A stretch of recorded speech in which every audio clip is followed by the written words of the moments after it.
우리 에베소서 앞의 부분 말씀을 통해서 하나님의 의와 진리의 거룩함을 입은 새 사람을 우리에게 알려주셨습니다. 그래서 배웠죠.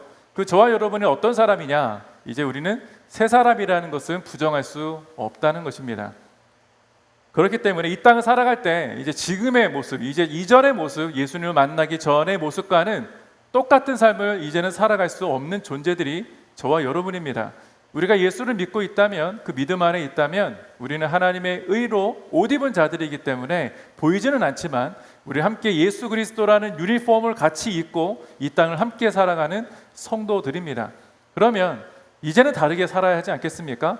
물론 변화된 삶을 살아가고 있는 분도 계시겠지만 이전과 지금의 삶이 전혀 다르지 않은 똑같은 인생을 살아가는 분도 있을 겁니다. 그러나 본질적인 것들은 달라졌다는 것들을 우리 성경은 우리에게 알려주고 있습니다.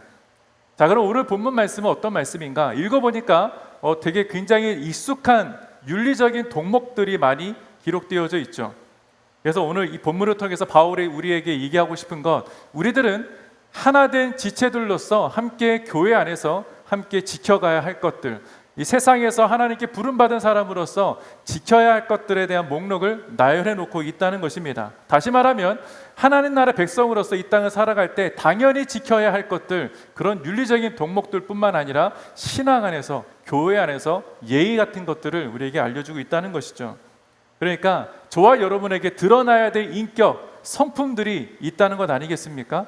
그런데 오늘 제목이 뭐예요? 하나님 사랑 안에서 서로 사랑하십시오 라는 말씀을 보니까 저거 얘기하겠네 라는 것은 아마 이제 눈치는 채셨을 거예요.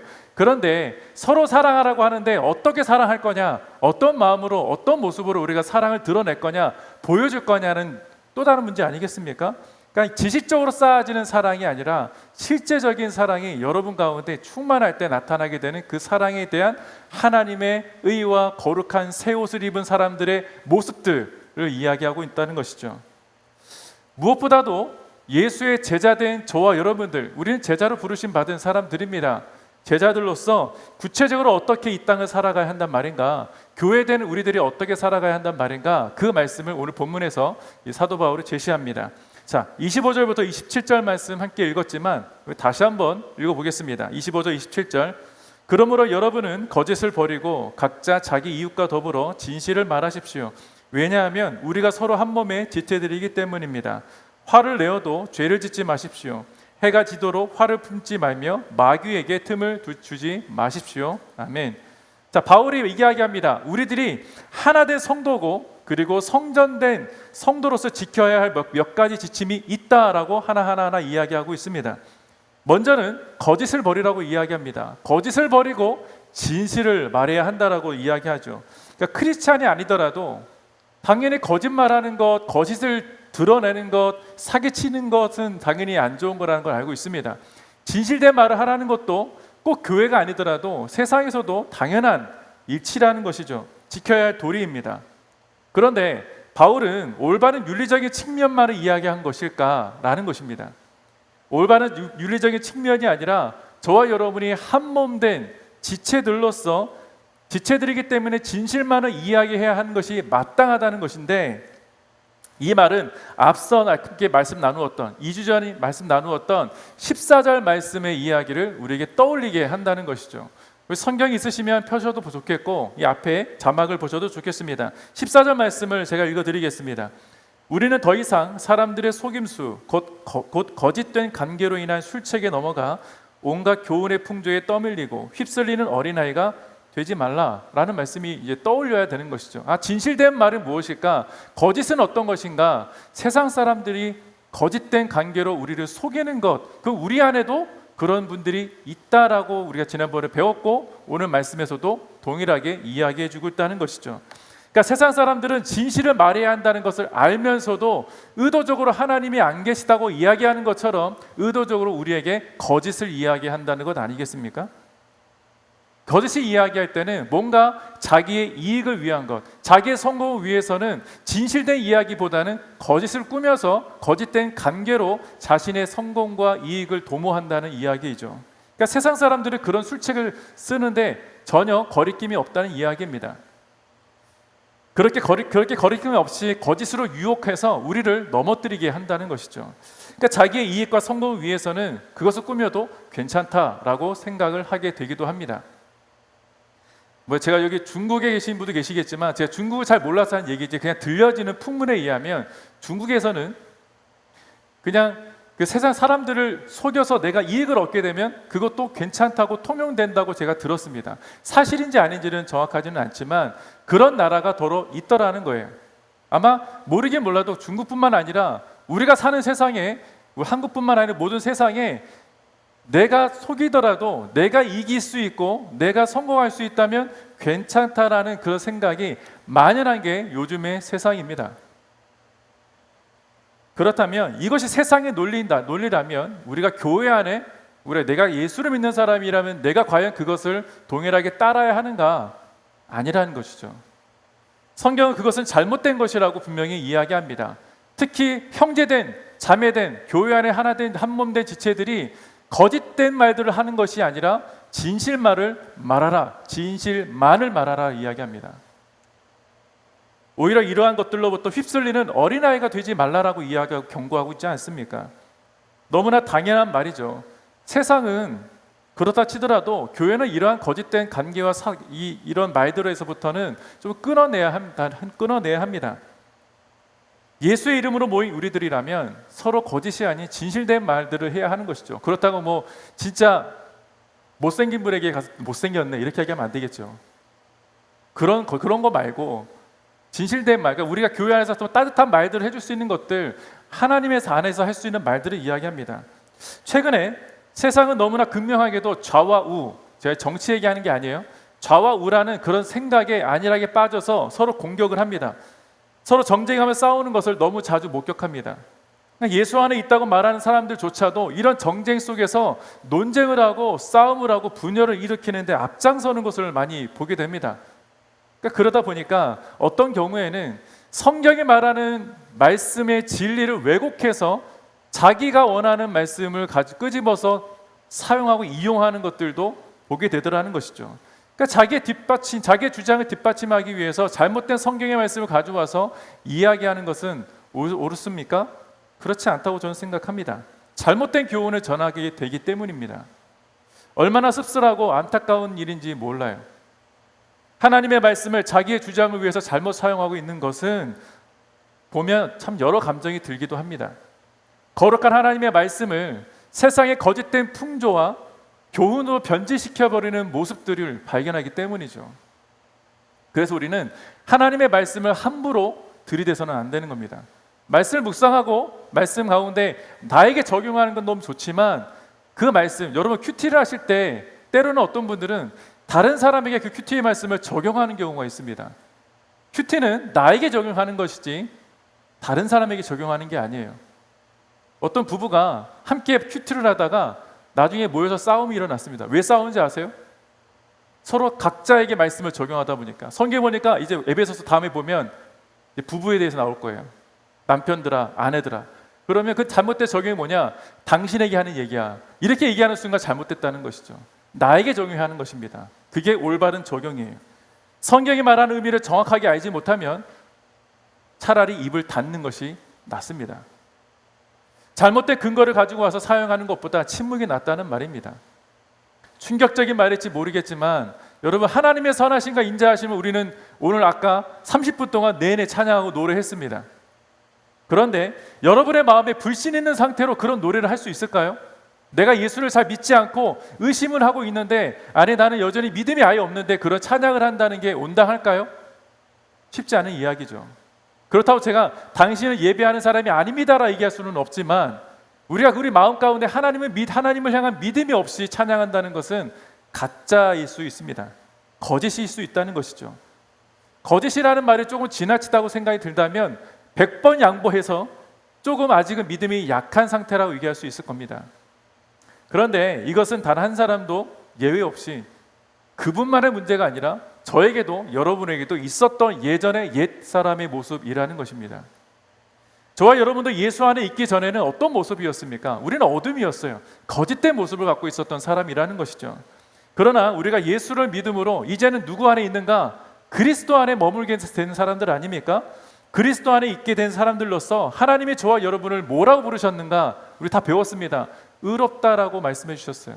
우리가 예수를 믿음으로. 그래서 우리는 새 사람이 된 것입니다. 이게 2주 전의 말씀의 내용의 종합이에요. 그렇다면 우리는 더욱 그리스도 안에서 무엇을 실천하고 무엇을 적용하고 살아야 하는가? 진실된 마음, 진실된 사랑의 마음을 가지고 우리는 서로 대해야 한다는 것입니다. 여러분, 순환에서는 서로 사랑이 이루어지죠. 그 사랑이라는 게 꼭 육체적인 사랑 아닌 그런 거 말고 진짜 진실된 마음으로 좀 아껴줄 수 있는 마음들이 생깁니다. 그런데 우리가 순회에서 순이 아닌 다른 순을 갈 때는 약간 어색하기도 하죠. 잘 모르는 사람들이기도 하니까. 그러나 우리가 교회라는 이름으로 모였다면 우리 안에서는 위인 채플이라는 우리 지체들 안에서는 서로가 좀 잘 어색하고 잘 모른다 할지라도 그냥 위인이라는 말 때문에 위인 채플 안에 있는 지체라는 말 때문에 그냥 사랑이 생기는 겁니다. 그냥 믿어지는 것이죠. 진실된 말로 들려지는 것이고 그게 하나의 공동체가 아니겠습니까? 또한 성경의 진리를 전하는 데 있어서 우리는 힘을 써야 하는 것입니다. 성경에서 말하는 진리는 무엇입니까? 하나님의 거룩하심을 드러내는 것. 우리 여러분 삶에서 하나님의 거룩하심을 드러내는 것에 대해서 한번 고민해 보셨어요? 나는 어떻게 하면 하루하루 살아갈 때 순간마다 하나님의 거룩하심을 내가 드러낼 수 있을까? 거룩하심은 완전 순결한 아무것도 더러운 것과 거짓이 없는 그 상태 이야기입니다. 100% 모든 사람이 하나님의 거룩하심을 순간에 일주일 내내 드러낼 수는 없어요. 자, 여러분, 우리 요즘 로마서의 말씀을 큐티하고 있는데 로마서 말씀에 보면 율법을 반드시 다 지키면 구원받을 수 있느냐 없느냐 그 문제가 계속 있습니다. 갈라디아서에 봐도 율법과 믿음의 문제가 있어요. 율법을 다 지키는 자가 천국 갈 수 있느냐, 구원 얻을 수 있느냐, 정확히 말씀드리면 율법의 조문 613개를 태어날 때부터 죽을 때까지 어기지 않으면 갈 수 있다라는 거예요. 그런데 그런 사람이 단 한 사람도 없다는 게 문제인 것이죠. 그게 성경의 진리예요. 성경에서 말하는 건 하나님의 말씀 이 전체 66권을 너 다 지킬 수 있니? 라는 거예요. 근데 우리가 다 지킬 수 있습니까? 못 지켜요. 그럼 그게 때문에 우리 누가 필요하냐? 내가 지킬 수 없는 거를 지킬 수가 없을 때 생기는 것이 죄라는 것인데 우리가 조금의 죄가 있으면 천국에 못 가요. 영생 얻을 수 없습니다. 구원의 자리에 갈 수가 없습니다. 그렇기 때문에 우리의 부족함을 채워주시는 분이 계시다. 그분이 예수 그리스도시라는 것이죠. 그게 성경의 진리입니다. 그것이 그분의 선함이라고 성경이 이야기하는 거예요. 그분의 선함은 우리의 삶에서 드러내야 하는 것입니다. 그럼 여러분의 삶에서 누가 나타나야 되느냐? 예수가 나타나야 되지 않겠습니까? 그래서 예수의 성품을 닮은 모습이 나타나는 교회가 되게 해달라고 기도하는 거예요. 그런데 그 예수님의 그분의 선하심, 하나님의 선하심의 그 모든 신실하심의 모든 것들이 우리의 삶에서 드러나야 하는데 그것이 거짓이 아닌 진실함이다를 이해하는 것이죠. 여러분의 모습 속에 그 하나님의 진실하심과 선하심이 드러나야 한다는 것입니다.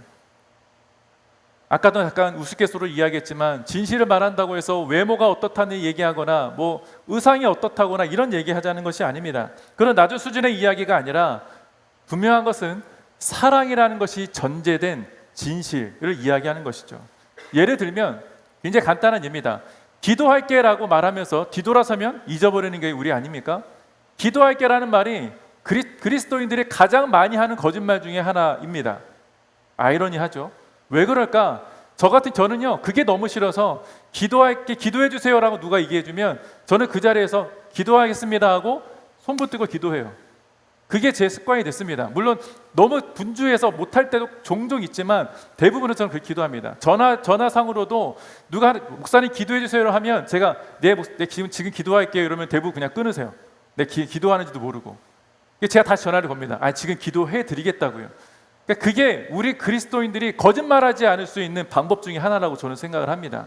여러분 옆에 지체들이 옆에서 갑자기 그냥 기도해 주세요라고 하면 네 기도할게요 하고 그냥 돌아서지 마십시오. 그냥 그 자리에 손 붙들고 기도해 주세요. 잠깐이라도 짧게라도. 그게 더 진실 아닙니까? 이것은 하나의 예의뿐입니다. 그러니까 우리 주변에 우리를 거짓에 넘어가게 하는 것들이 생각에 의외로 또 많이 있어요. 우리 주변에도. 그렇다면 진실을 말한다는 것은 과연 어떤 말일까? 결국에 사랑밖에 없습니다. 사랑이라는 것이죠. 예수님께서 뭐라고 얘기하셨습니까? 내 이웃을 내 몸과 같이 사랑하라. 자, 내 몸처럼 사랑하라는 이 명령은 의미가 너무 분명하고 명확하기 때문에 따로 설명하지 않아도 될 이야기입니다. 내 몸과 같이 사랑하라. 우리가 지난 2주 동안 뭘 배웠어요? 우리는 그리스도 안에서 한 몸이다, 한 지체다. 내 몸처럼 사랑할 수밖에 없는 성도들입니다. 그런데 사랑하고 있느냐라고 얘기하는 것이죠. 진짜 사랑하고 있느냐. 내 몸처럼 살아가라는 이 명령. 근데 내가 그것을 정말 사랑하고 있지, 사랑한다는 말을 하면서 진짜 사랑하고 있지 않다면, 행동이나 표현으로도 드러내지 않고 있다면, 여러분, 우리는 거짓말하는 사람일지도 모르겠습니다. 우리는 스스로 나를 속이는 사람일지도 모르겠어요. 그리고 바울은요, 한 몸 된 지체, 새 사람 된 성도들, 저와 여러분에게는 반드시 지켜야 될 원칙이 하나 있다라고 제시합니다. 그 중에 하나가 뭘까요? 말씀 읽었던 화를 내어도 하루가 지나기 전에 풀라는 거예요. 화를 내어도 죄를 짓지 말라고 말씀을 전하고 있는 겁니다. 행여나 어떤 일로 인해서 화가 났다면 하루가 지나기 전에 풀라고 이야기합니다. 여러분, 화가 없는 사람이 어디 있습니까? 하루에도 화가 여러 번 날 때도 있는데, 화라는 것은 분노가 아니겠습니까? 분노가 일어나면 화가 보통 일어나게 되는 것이죠. 그 화로 인해서 사랑의 대상이 갑자기 분노의 대상이 되기도 합니다. 하루는 정말 사랑하는 부부였지만 순간 화가 나서 분노의 대상으로, 미움의 대상으로 바뀌게 되는 것도 종종 있지 않습니까? 우리 예배팀이 너무나 사랑스럽게 같이 예배를 잘 드리고 있지만 어느 날 갑자기 의견이 달라서 화가 나서 한 명이 불만과 불평을 터뜨렸다고 생각해 보세요. 누군가 돌을 던졌다면 아마도 그날로 예배는 정말로 예배다운 예배가 되지 못할 겁니다.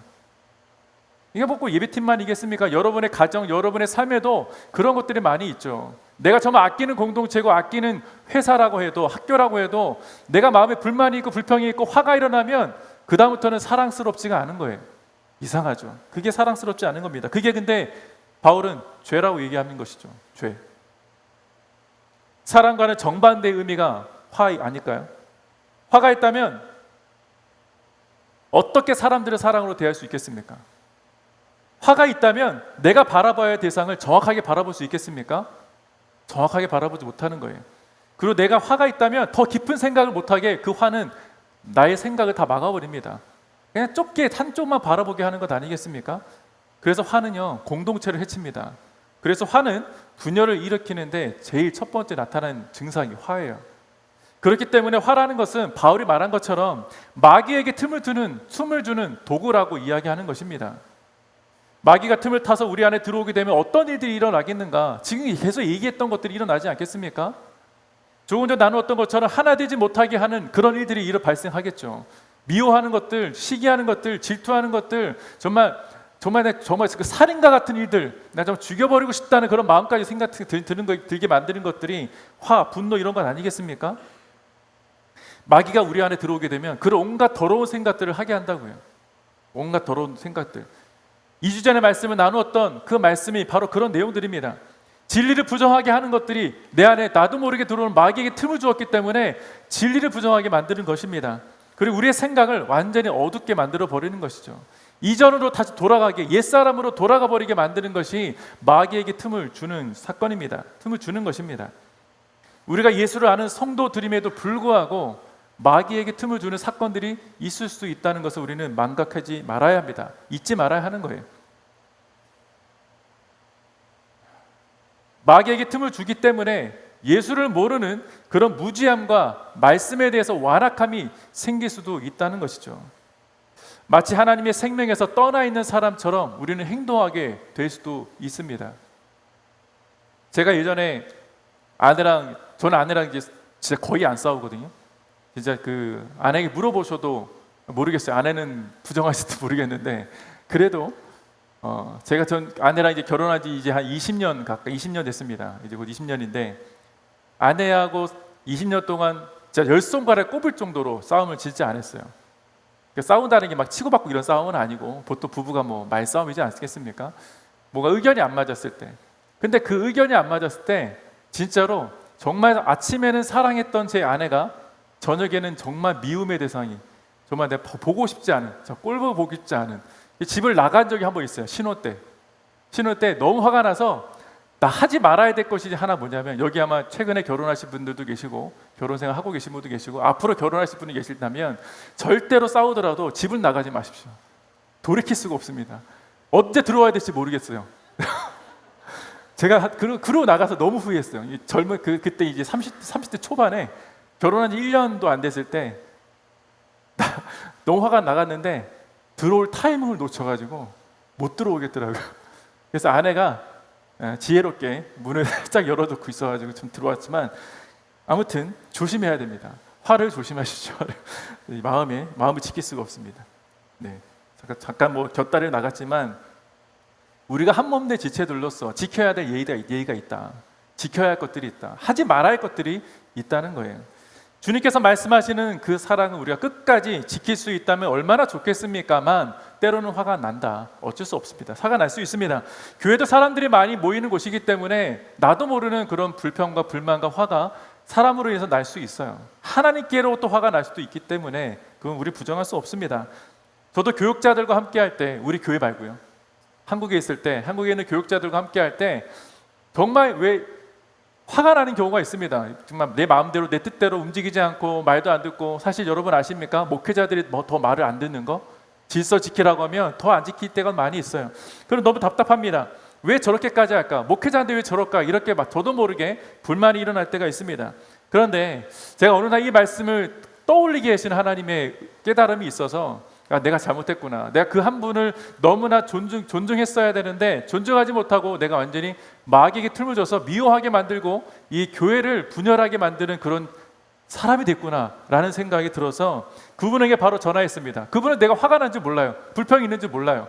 제가 전화드려서, 목사님, 제가 당신에게 정말 큰 죄를 졌습니다. 무슨 죄를 졌냐 해서 제가 다 얘기했죠. 그리고 용서를 구했습니다. 제 마음을 이해해 주시고 제가 이렇게 고백하는 거 받아주십시오.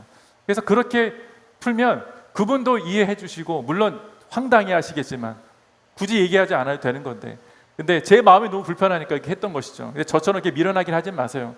저는 그때 당시 잘 몰라서 이렇게 적용했던 건데, 그렇게 했을 때 어떤 일이 일어나는가, 그분하고 저 되게 친해졌습니다. 굉장히 친해졌고, 그분이 정말 나의 모든 것을 다 해줬던 것 같다. 해줄 수 있는 거 다 해주셨던 것 같습니다. 아무튼 그렇게 풀어야 될 상황이 올게까지 안 가면 좋겠지만, 그런 상황이 온다면 꼭 반드시 푸시기를 바랍니다. 바울은 얘기하는 것은 하루가 가기 전에 풀어라. 화가 난 것이 있으면 그 안에 푸십시오. 마음의 불평과 불만이 있으면 그 안에 풀 수 있는 것은 그날에 다 푸시는 것을 성경이 이야기하고 있는 것이죠. 무엇인가 마음에 어려움이 생기고, 그것이 화든지 불평이든 불만든지 아니 분노든지 어떤 것이든지 간에 그런 것이 생긴다면 가장 먼저 찾아가야 될 분이 있습니다. 하나님이 찾아가십시오. 제 안에 그런 화가 일어났을 때 하나님이 말씀을 통해 저에게 풀어주셨던 것처럼 가장 먼저 찾아야 할 대상이 하나님이십니다. 여러분 마음속에 불이 일어나는 화가 일어나면 가장 먼저 성령님을 의지하세요. 말씀을 필 수 있는 힘도 없으시면 그냥 그 자리에 무릎 꿇으시거나 그냥 눈을 감고, 하나님, 내 분노를, 내 화를, 내 마음의 불평과 불만을, 내 안에 있는 시기와 질투와 여러 가지 많은 더러운 생각들을 하나님 제거해 달라고, 해결할 수 있는 힘을 달라고 기도하십시오. 그러면 반드시 하나님이 그걸 해결할 수 있는 기회를 주십니다. 문자나 전화나 카톡이나 어떤 사람을 찾아가든지 어떤 방향으로든 풀 수 있는 방법을 하나님이 제시해 준다는 거예요. 뭐 요즘은 이메일이나 뭐 이렇게 문자로 많이 하지만, 제가 20대 때까지만 해도 이런 게 없었기 때문에, 그 20대 때는 이제 삐삐가 있었죠. 삐삐 아십니까? 네, 아시는 세대 있고 모를 수 있는데, 삐삐, 그 전엔 삐삐도 많지 않아서 메모를 해서 서로의 마음을 전달했던 기억이 있습니다. 그 글편지가 지금도 저는 따뜻하더라고요. 글편지. 저는 아내랑 가끔 이 글편지를 쓰기도 합니다. 최근에 자주 안 써서 좀 약간 그렇긴 하지만 한국에 있을 때는 자주 썼었어요. 써서 주거니 받거니 그 마음을 나눴던 기억이 있습니다.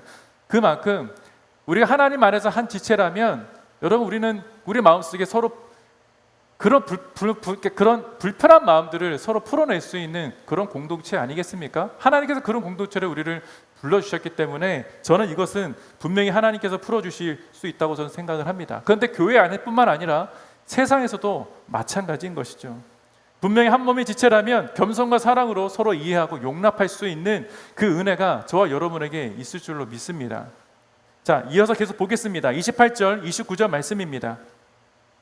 도둑질하는 사람은 더 이상 도둑질하지 말고 도리어 가난한 사람에게 나눠질 것이 있도록 자기 손으로 선한 일을 해 수고의 땀을 흘리십시오. 더러운 말은 어떠한 것도 여러분의 입 밖에 내지 말고 오직 성도를 세워주는데 필요한 대로 선한 말을 해서 듣는 사람들에게 은혜를 끼치도록 하십시오. 자, 바울은 계속 이야기합니다. 한 몸에 지체된 우리들에게 사랑에 대해서 어떻게 실천할 거냐. 자, 한 몸 내 지체들로 옛사람을 벗고 하나님께서 우리에게 의와 거룩함의 새 옷을 입혀주신 사람들입니다. 그러면 이제 더 이상 옛 본성이 우리를 주장할 수 없다는 것 아니겠습니까? 그러니까 우리는 이제 죄에 더럽혀진 사람들이 아니라고 이야기하는 것이죠. 그래서 바울은요, 과거로 다시 돌아가는 어리석은 사람이 되지 말라고 이야기합니다. 이제 너희는 이전의 사람이 아니라, 이전에 죄에 놓여 있던 사람들이 아니라, 붙들려 있는 사람들이 아니라 이제는 성령에 사로잡힌 사람들, 성령에 속한 사람들이라고 이야기하는 것입니다. 그러면서 여러분의 삶에 그 성령께서 주장하시는 삶의 흔적들이 나타나야 한다라는 것들을 말씀하고 계시는 것이죠. 이제는 보여줘야 한다는 것입니다. 그것이 첫 번째 말씀 읽었던 것처럼 선한 일입니다. 선한 일. 자, 선한 일들은 어떻게 이야기할 수 있을까? 문자 그대로 해석해 본다면 아마도 세상 속에 나아가서 혹 교회 안에서 정말 말 그대로 착한 일이 될 것입니다. 세상이 말하는 착한 일, 좋은 일, 뭐 구제나 누군가를 돕는 것들이나 그런 것도 다 선한 일들이겠죠. 오늘 본문에 구체적인 언급은 없지만 우리 주변에 우리들이 할 수 있는 것이 너무 많이 있습니다. 물론 이 미국 땅에서 할 수 있는 것들은 얼마나 많이 있는지 저는 잘 모르겠지만 한국에서는 정말 너무나 쉽게 사람들을 찾아갈 수 있었기 때문에 제가 여기는 쪽방촌이 어디 있는지 모르겠어요. 있는지 없는지. 한국은 쪽방촌이 주변에 많이 있지 않습니까? 서울 대도시에도 쪽방촌이 혹시 뭔지 모르시는 분 계시나요? 그 벌집이라고 해서 한 건물이 있으면 이 건물 안에 한 100개 정도의 가구가 이제 방이 여기 있어가지고 거기 사는 사람들입니다. 굉장히 어려운 사람들이죠. 국가에서 지원하기도 쉽지 않은 그런 사람들인데 그런 데를 찾아가서 돕는 거예요. 의료로 돕고 의료로 섬기고, 아픈 사람들 의료로 섬기고 상담해주고 음식으로 섬겨주는 것들을 한국에서 많이 합니다. 보통 그걸 구제사역이라고 하죠. 여긴 노숙자들이 많이 있으니까 노숙자들을 돕는 것도 그것의 하나일 것입니다.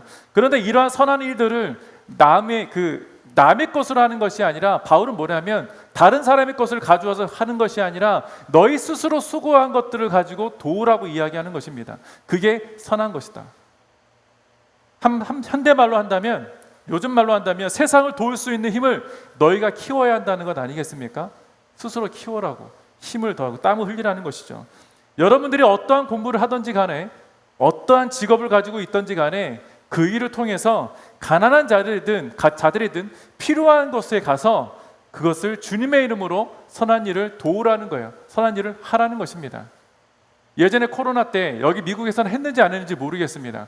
코로나 때에 한국에서 해외 계신 선교사님들 자녀들을 우리 대학생들이 청년들이 줌으로 공부를 가르쳐주고 그런 일들이 있었습니다. 학업을 할 수 없었기 때문에 줌으로 선교지에 있는 선교사님 자녀들 혹은 그 선교지에 있는 교회를 갈 수 없었으니까 그 자녀들이 한글을 가르쳐주거나 그런 일들을 했었던 기억이 납니다.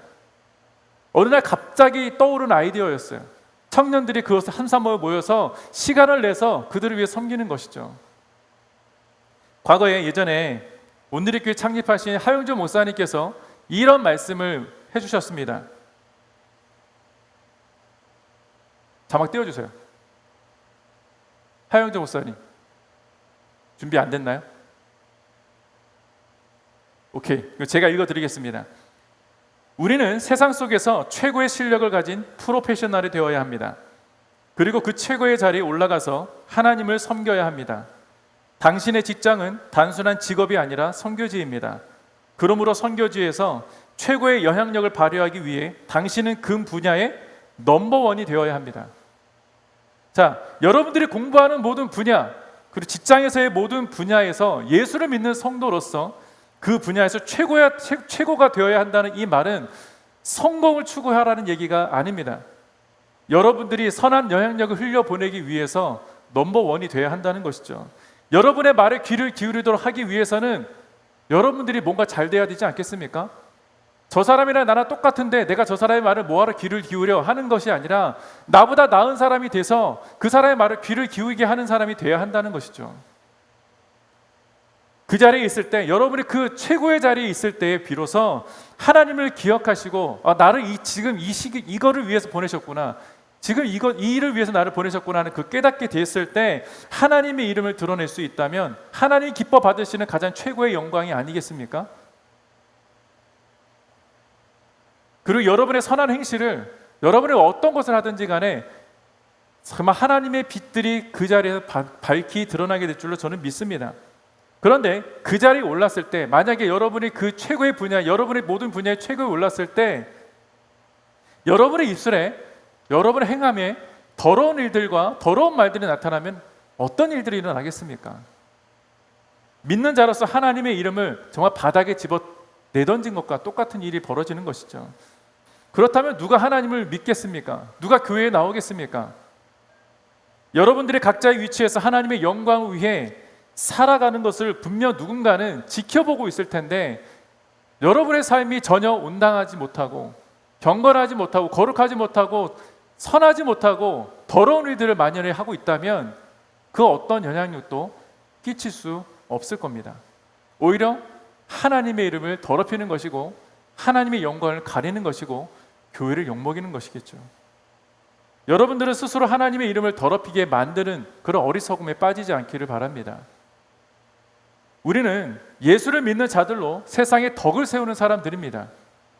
다시 말해서 우리들의 행함과 선한 말들을 통해서 사람들은 하나님의 은혜를 경험하게 된다는 것이죠.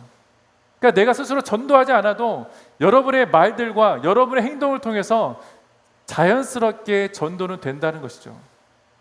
그래서 예수를 닮은 성품이 우리 가운데 있어야 하는 것입니다.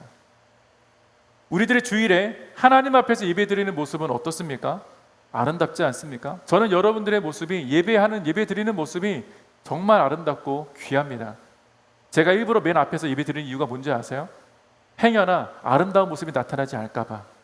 그러진 않고 저는 여러분 모두가 그렇게 하나님 앞에 맨 앞에 나아가서 예배 드리는 성도들 됐으면 좋겠습니다. 이제 다음 주부터는 앞에부터 채워주세요.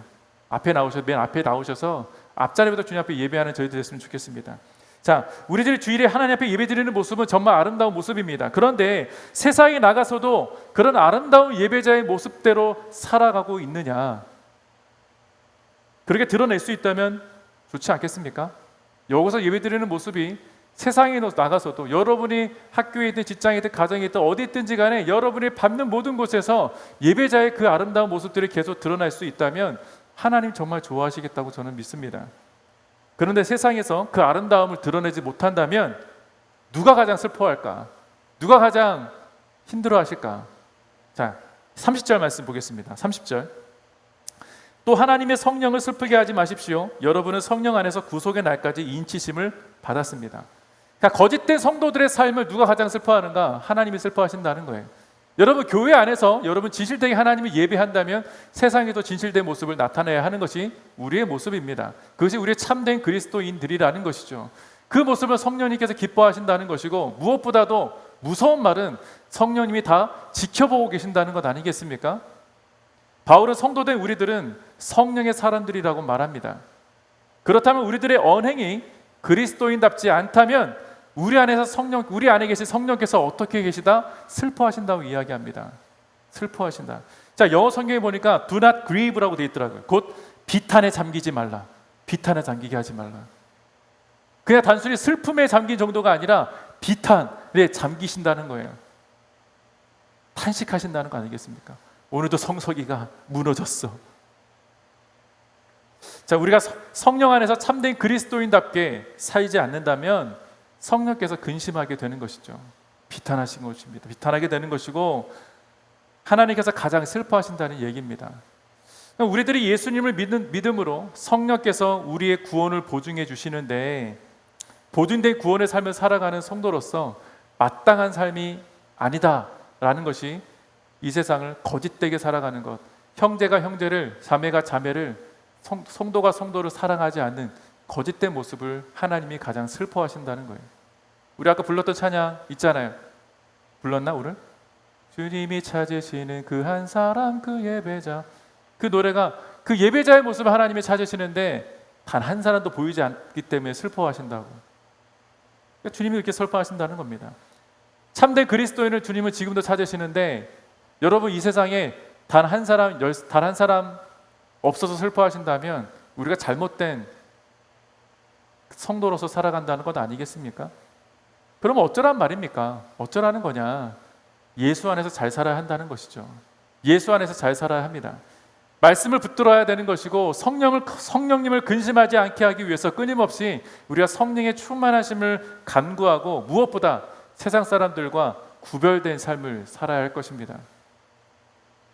세상 사람들과 어울리며 살아가는 성도들이기 때문에 구별된 삶을 살아가기란 매우 쉽지 않습니다. 다 알고 있어요. 이해합니다. 하지만 여러분 우리가 세상 속에 살아간다 할지라도 우리가 세상과 구별된 삶을 살 수 있도록 도우시는 분이 성령님이시라는 거예요. 성령님이 우리와 항상 늘 동행하시지 않습니까? 우리 안에 동행하시기 때문에 우리가 그렇게 세상과 구별된 삶을 살 수 있도록 거짓된 삶을 살지 않고 거짓된 말을 하지 않고 진실된 삶을 살아갈 수 있도록 도와주시는 분이 성령님이시라는 것입니다. 그렇기 때문에 성령님께서 저와 여러분의 마음을 지켜주시는 분이시다라는 거예요. 잠언에 보면 이런 말씀이 있어요. 잠언 4장 23절부터 27절 말씀입니다. 무엇보다도 내 마음을 지켜라. 내 마음에서 생명의 샘이 흘러나오기 때문이다. 더러운 말을 버리고 거짓되고 남을 해치는 말은 입 밖에도 내지 마라. 내 눈은 앞만 똑바로 보고 다른 곳으로 시선을 돌리지 말고 내가 발 디딜 곳을 잘 살피고 내 모든 길을 곧게 하며 확실히 행하여라. 좌우로 치우치지 말고 내 발을 악에서 멀리하여라. 아멘. 자, 뭐라고 말씀하십니까? 무엇보다도 마음을 지키라. 그 마음에서 생명의 샘이 흘러나오기 때문이다. 더러운 말을 버리래요. 거짓되고 남을 해치는 말도 입 밖에 내지 말래요. 다시 무슨 얘기냐? 입을 조심하라는 것이죠. 말을 조심하라는 겁니다. 행동을 조심하라는 것 아니겠습니까? 계속 얘기합니다. 앞만 똑바로 보고 다른 곳으로 시선을 돌리지 마라. 하나님께 시선을 고정하고 삶을 살라는 것이죠.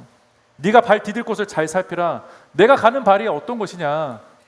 그것이 혹시 세상 사람들이 좋아하는 길, 하나님이 가지 말라는 그 길을 내가 가고 있는 것은 아닌지 살펴보라는 건 아니겠습니까? 제가 아마 우번에 그 여호수아 예배 드릴 때 아마 그런 노래도 불러드렸는지 모르겠어요. 제가 어렸을 때 여름 성경학교 같은 거 할 때 어떤 노래를 했냐면 너의 손이 하는 것을 조심해. 이 노래 아세요? 너의 손이 하는 것을 조심해.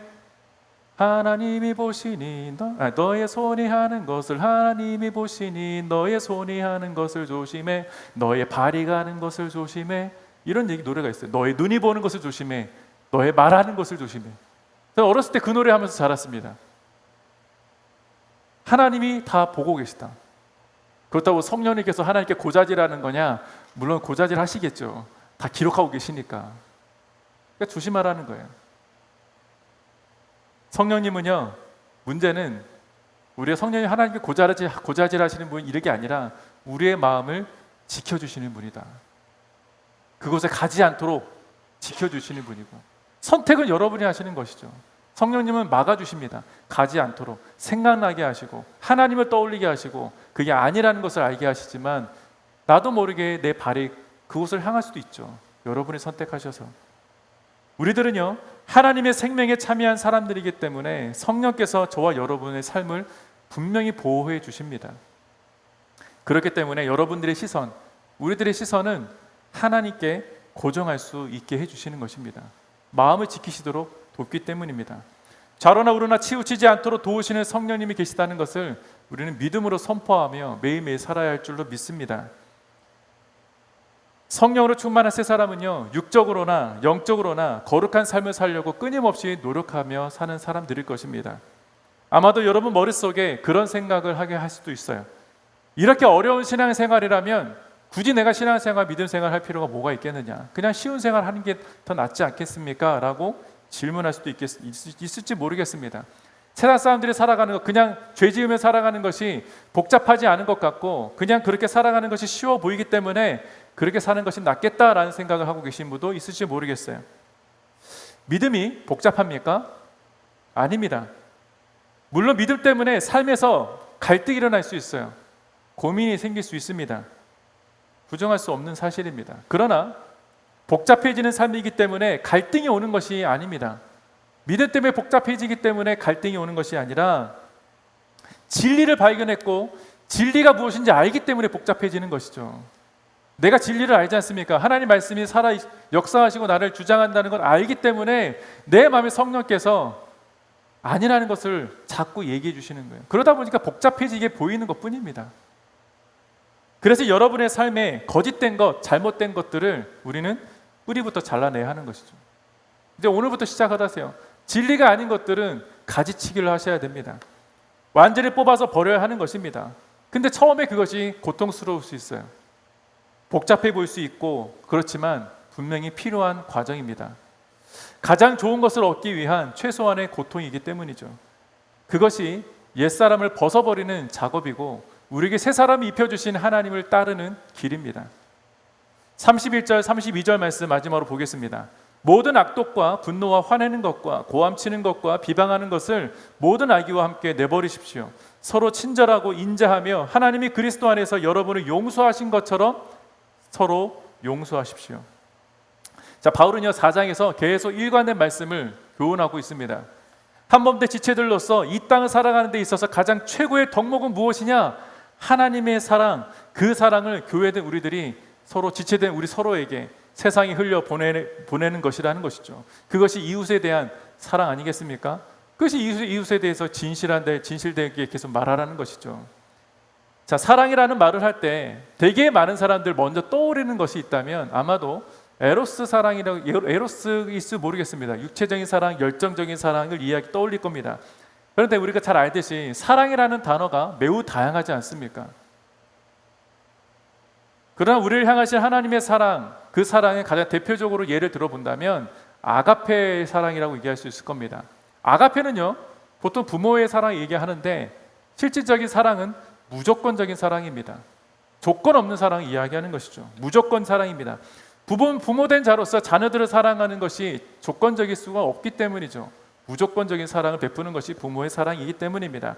하나님은요 아가페의 사랑으로 우리를 대해 주십니다.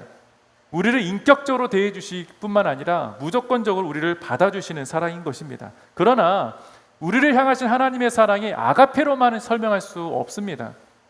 인간의 언어로 표현할 수 있는 것이 그것밖에 없기 때문에 사랑이라는 그 단어에 담을 수 없지만 우리가 표현할 수 있는 게 그것밖에 없기 때문에 사랑이라고 이야기한 것뿐입니다.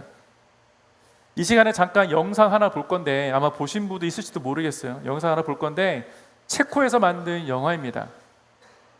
짧게 추격해 놓은 영상인데 한 사람의 희생이 얼마나 많은 인생을 살렸고 그 많은 인생을 살린 사람들이 어떻게 변화되었는지를 아주 짤막하게 보여주는 영상입니다. 우리 한번 이 시간 잠깐 보도록 하겠습니다.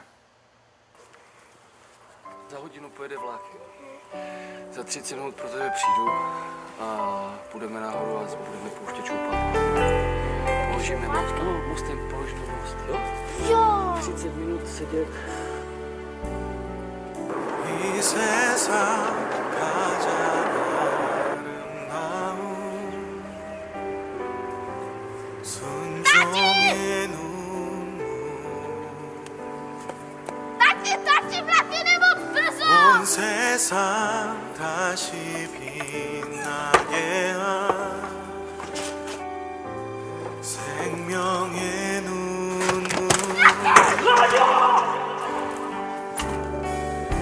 그가 이 땅에 오신 이유 죽어야 살게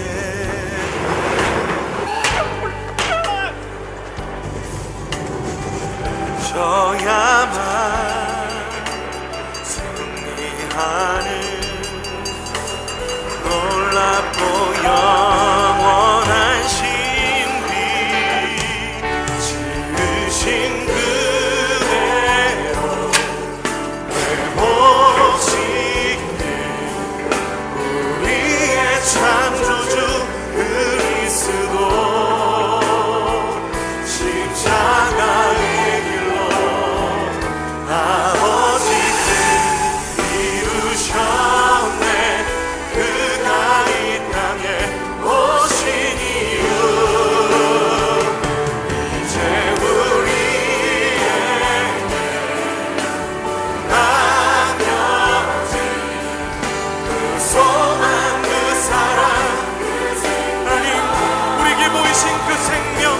그 십자가의 놀라운 은혜 앞에 우리가 있습니다. 우리가 아버지의 사랑을 알길 원합니다. 그 안에 반응하길 원합니다. 우리가 이 땅에 살아가 이 지으신 그대로 회복시키 지으신 그대로 회복시키 우리의 창조주 그리스도 십자가 아버지의 뜻 아멘 이 땅에 오신 이유 이제 우리에게 맡겨진 그 소망 그 사랑 그 생명 아름답고 눈부신 십자가의 길 우리가 이 땅에 살아가 이유 그렇습니다. 네, 영상 보시면 아시겠지만 죽음으로 가는지도 모르는 인생들을 위해서 하나님은 그 아들을 이 땅에 보내셔서 우리들을 위하여 십자가에서 희생시키셨습니다.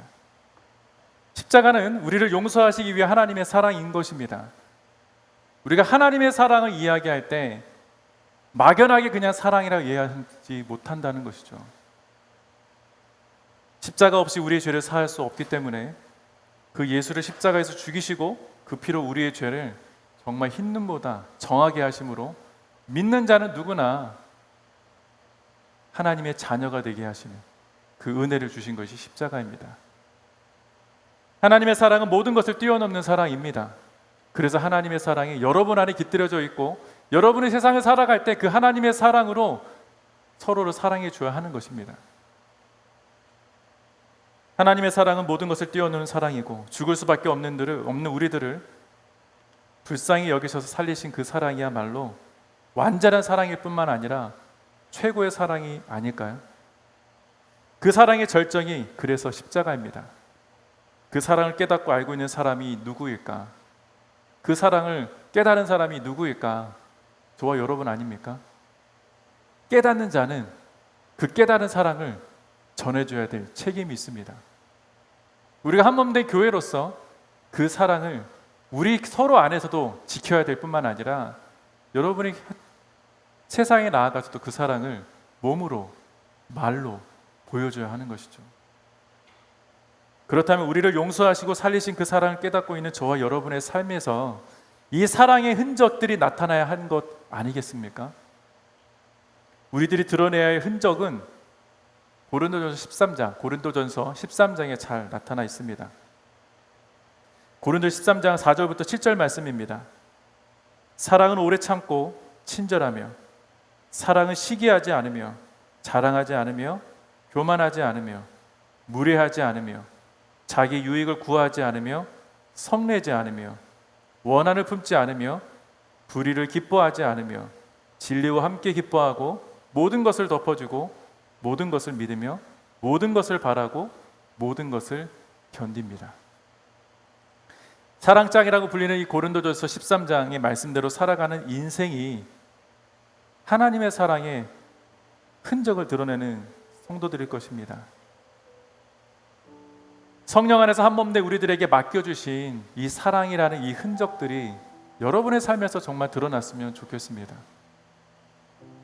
왜냐하면 이러한 사랑이 없다면, 예수님의 십자가의 그 사랑을 우리에게 보여주지 않으셨다면 우리가 전하는 복음, 우리가 믿는 그 복음도 헛것 아니겠습니까? 우리가 하나 된 교회라고 말하는 것도 거짓이 되는 것이고 우리가 믿는 믿음도 거짓이 되는 것입니다.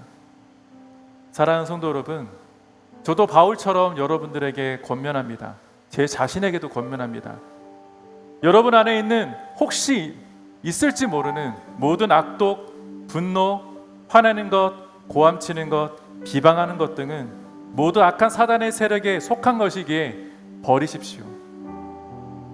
그리고 친절을 베푸십시오. 하나님께서 인자하신 성품으로 우리를 대해 주시는 것처럼 세상 사람들에게도 하나님의 인자하심을 드러내시는 삶을 사시기를 축복합니다. 그리고 무엇보다도 주께서 저와 여러분을 사랑하심으로 십자가에서 용서하신 것처럼 여러분들도 서로 용서하십시오. 용기를 내서 용서하십시오. 그런 삶을 살아가는 이번 한 주간 됐으면 좋겠습니다.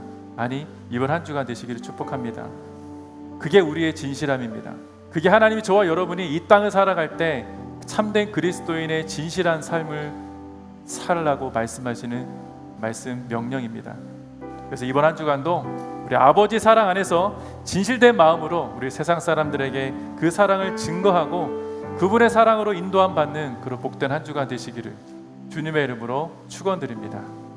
우리 시간 함께 찬양하고 기도의 자리로 함께 나아가겠습니다. 아버지의 사랑이라는 찬양인데요,